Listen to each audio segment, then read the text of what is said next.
On Baudrillard's Simulacra and Simulation, Paris, 1986. I was there, 3 years after the publication of Simulacra and Simulation. My husband's youngest sister had just graduated high school, and her graduation gift was a trip to Paris, a city she had wanted to go to for some time. At the last minute, my husband's parents were unable to go with her, and we were sent in their place as chaperones. We stayed in a small private hotel near the Luxembourg Gardens on the West Bank.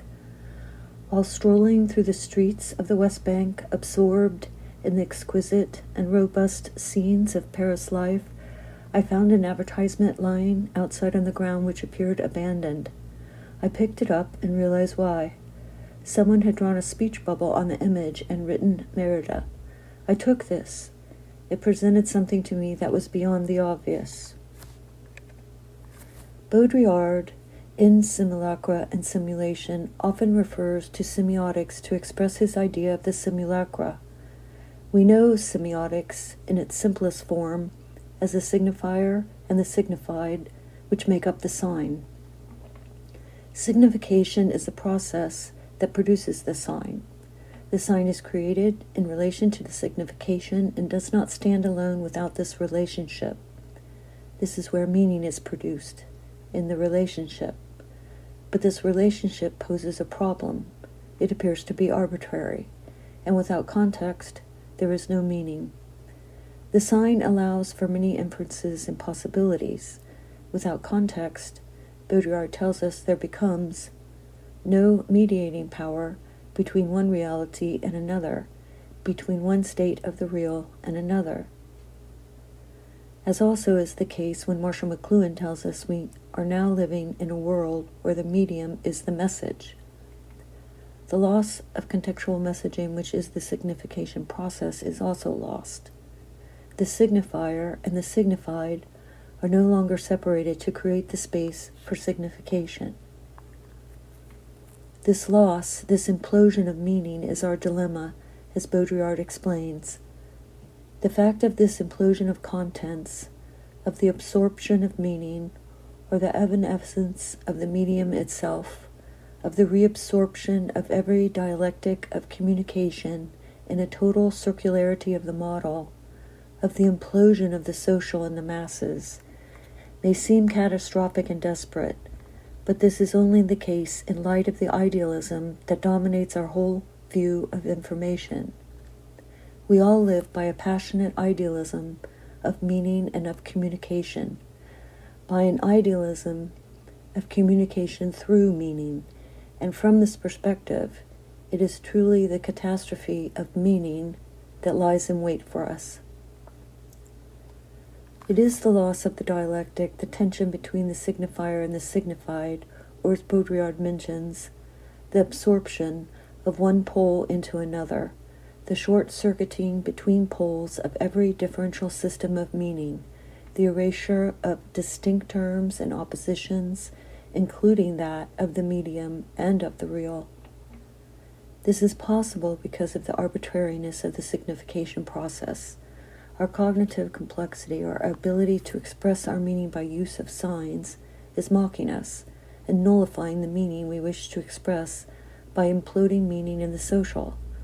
It is the social construct that implodes, taking our meaning with it, causing a circulation of sense-making, which, as Baudrillard warns us, creates a single model whose efficacy is immediate, simultaneously generates the message, the medium, and the real.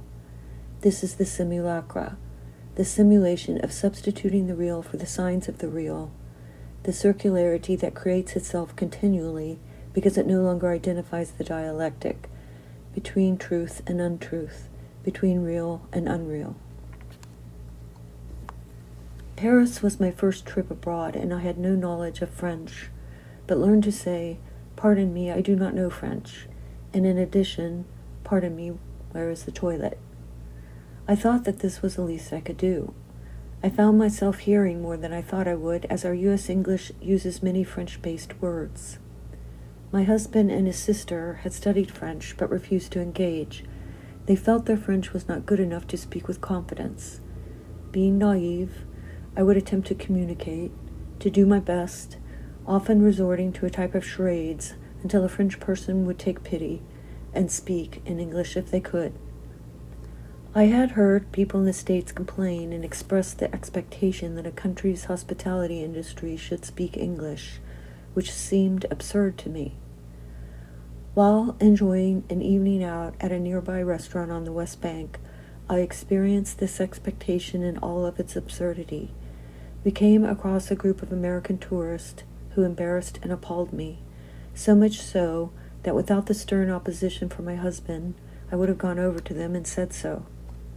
They were inebriated and loudly expressed their expectation that their money should provide them privileges, one of these privileges being that the French they encountered and were spending their money to support should speak English. Years later, while waiting tables in a well-known seafood restaurant in Boston, I had a French woman start speaking to me in French as I attempted to take their orders. I was confused and found myself relying on my memorized line, "Pardon me, I do not speak French." She smiled as she said in English, "See how it is? You Americans come to France and expect us to speak English, so we decided we should expect you to speak French when we come to America."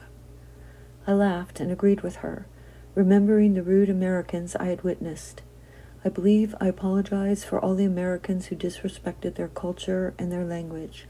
I had fallen in love with Paris, and the French language was, and is, music to my ears. Words and language. We use these to convey meaning in the social realm. We use these to communicate to those around us, but we do so while absorbing multiple levels of context. It is quite an experience to be surrounded by people, going about their day, all the while being able to watch and hear, but not to understand with automatic familiarity what they are saying. This experience, albeit surreal, exposes how much is absorbed not just by words, but cues from the physical experience of watching the facial and body expressions, as well as the place and time of day, simultaneously contextualizing with any previous experience we identify as similar. While watching the goings-on, there is an awareness of a deeper meaning, the meaning of being human, the commonalities of our experience that exist beyond the words we use to express this with. Baudrillard gives us a hint of this in Simulacra and Simulation when he writes, "We are face to face with a system in a double situation and insoluble double bind." Exactly like children faced with the demands of the adult world. It is something to ponder, the fact that we begin communicating with words before anyone teaches us to do so. It is in our nature to absorb, contextually, our surroundings, and by doing so we adopt a way to communicate. We want to participate in the world, so we naturally find a way to communicate with those around us. In a sense, we conform to our reality, driven, so to speak, to communicate. In this sense, we collectively conform and agree to the meaning of the words, contextually, with and by our understanding. Baudrillard continues and offers us a strategy. He says, "Children are simultaneously required to constitute themselves as autonomous subjects, responsible, free, and conscious, and to constitute themselves as submissive, inert, obedient, conforming objects." He continues to use this analogy as replicating itself in the adult social and political sphere. He presents the appearance of this sphere as being submissive, obedient, and conforming, and questions why the opposite is not equally apparent as resistance to the objectification of meaning. He writes of this dilemma, "It is no longer the strategic terrain. The current argument of the system is to maximize speech, the maximum production of meaning. Thus, the strategic resistance is that of the refusal of meaning and of the spoken word, or of the hyperconformist simulation of the very mechanisms of the system, which is a form of refusal and of non-reception." The implosion of meaning in the social world, characterized acutely in the media, becomes apparent. He writes, "It is the strategy of the masses. It is equivalent to returning to the system its own logic by doubling it, to reflecting meaning like a mirror without absorbing it.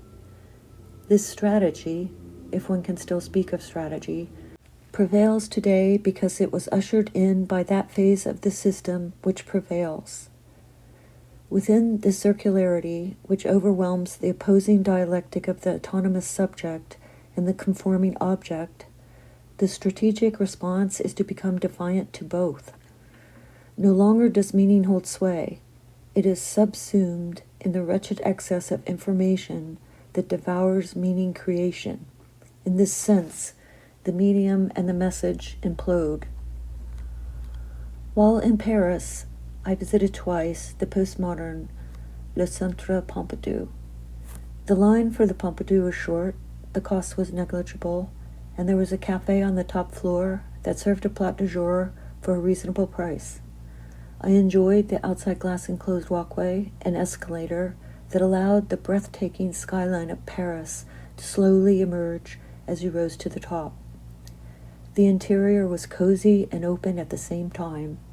The flow of visitors moved organically, and there were windows letting in natural light and balconies with cafes in the open air. This building, the architecture, caused a great controversy amongst the French people, but particularly for Baudrillard. For Baudrillard, this high-tech postmodern architecture and what was housed inside represented the simulacra in form and substance.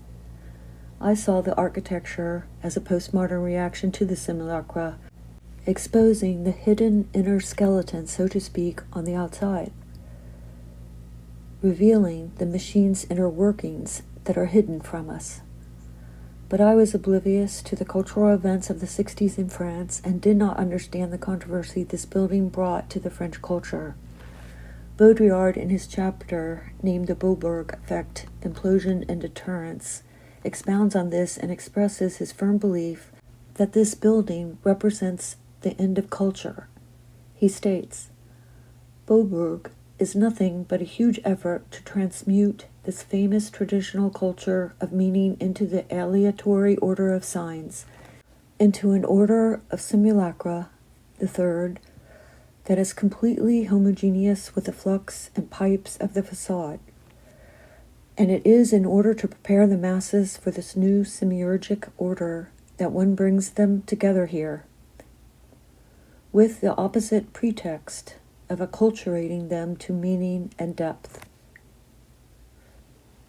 It is this building that expresses for Baudrillard the goal of mass culture to absorb all change towards creating meaning through art and culture. Baudrillard tells us, one must thus start with this axiom: Bourbourg is a monument of cultural deterrence within a museal scenario that only serves to keep up the humanist fiction of culture. It is a veritable fashioning of the death of culture that takes place, and it is a veritable cultural mourning for which the masses are joyously gathered. In the 20th century, the idiom "art for art's sake" began to resonate, and art became a market commodity considered to hold value within the constraints of its investment potential. Baudrillard reminds us that inestimable worth is what guarantees that accumulation has meaning. Our entire linear and accumulative culture collapses if we cannot stockpile the past in plain view. Here again he points us to the circularity. The meaning of the accumulation is dependent on the accumulation's meaning. When the dialectic implodes, Baudrillard warns us, one must envisage this critical but original situation at its very limit. It is the only one left us, because the medium and the real are now a single nebula whose truth is indecipherable. But is truth meaningful, and is what is meaningful true? Baudrillard explores the arbitrary, the contextual, with his discussion of the remainder. Truth and meaning are not binary. The lack of truth does not equal meaninglessness, and the lack of meaning is not untruth. If you subtract truth from meaning, what remains? And if you subtract meaning from truth, what remains? The remainder. The elusive contextual remainder. Baudrillard writes, "When everything is taken away, nothing is left." This is false. Does it follow that when truth is taken away, meaning is lost? Or when meaning is taken away, truth is lost? We can argue that meaning and truth are not two sides of the same coin, as one could understand everything and nothing to be. But meaning and truth are intrinsically interconnected, if not only because of our system of creating signs, but because the signs in themselves are not true. They act as a collective agreement of meaning pointing to truth, and the same can be said of meaning. If signs create meaning but in and of themselves are not true, does that erase meaning? Again, circularity abounds. A nightmarish carousel ride that one cannot get off comes to mind.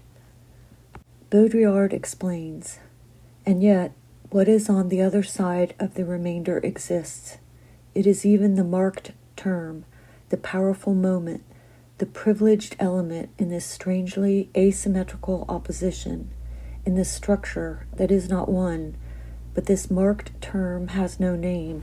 It is anonymous, it is unstable, and without definition. In a strict sense, it cannot be defined except as the remainder of the remainder.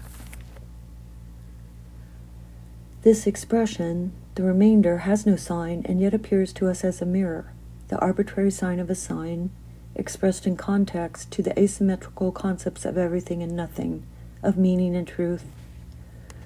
The mirror Baudrillard presents to us is the gap between the sign as representation and the reality we are referencing. But Baudrillard, with his urgency, is telling us that it has gone further. The sign no longer references the real, but references the sign. This hyper-reality is created by the repetition of the sign referencing another sign, which may or may not have referenced the original sign that referenced reality. The layers of signs referencing signs no longer attached to the original reality create the remainder of the original, and yet this remainder, Baudrillard writes, refers to much more than a clear division in two localized terms, to a turning and a reversible structure in which one never knows which is the remainder of the other.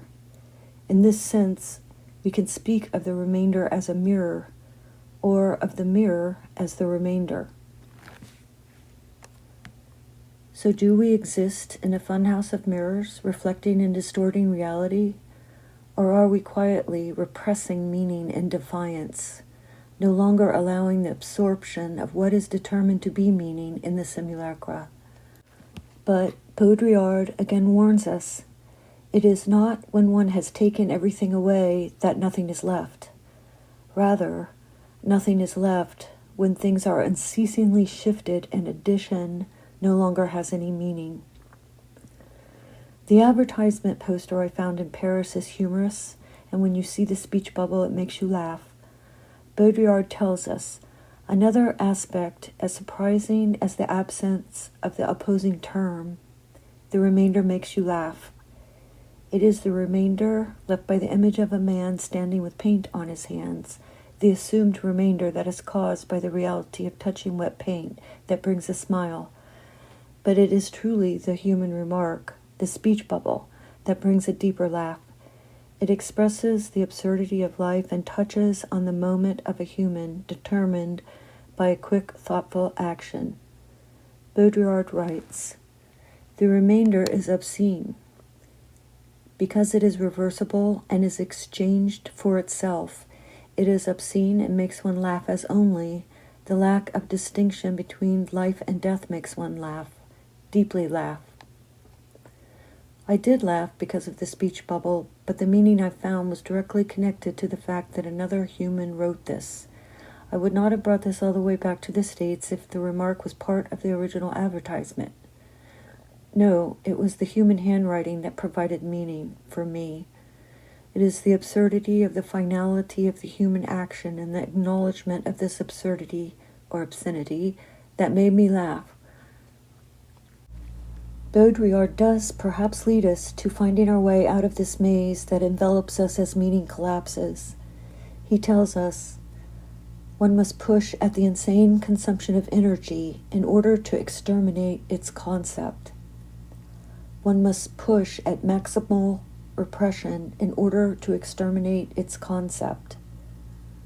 Once the last liter of energy has been consumed by the last ecologist, once the last indigenous person has been analyzed by the last ethnologist, once the ultimate commodity has been produced by the last workforce, then one will realize that this gigantic spiral of energy and production, of repression and the unconscious, thanks to which one has managed to enclose everything in an entropic and catastrophic equation, that all of this is in effect nothing but a metaphysics of the remainder, and it will suddenly be resolved in all its effects. Thank you.